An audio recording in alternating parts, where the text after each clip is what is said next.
ছোটোবেলায় আমার এক খুব বদ অভ্যাস ছিল। খুব বাজে বাজে স্বপ্ন দেখতাম, খুব বাজে বাজে। আর স্বপ্ন থেকে লাফিয়ে উঠে বসে পড়তাম।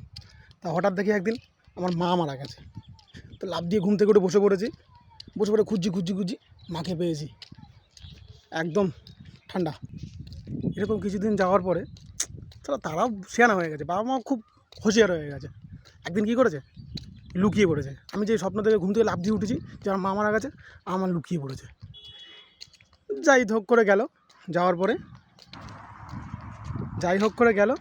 আমার বাবা মা ধরে আমাকে ডাক্তারখানায় নিয়ে গেল।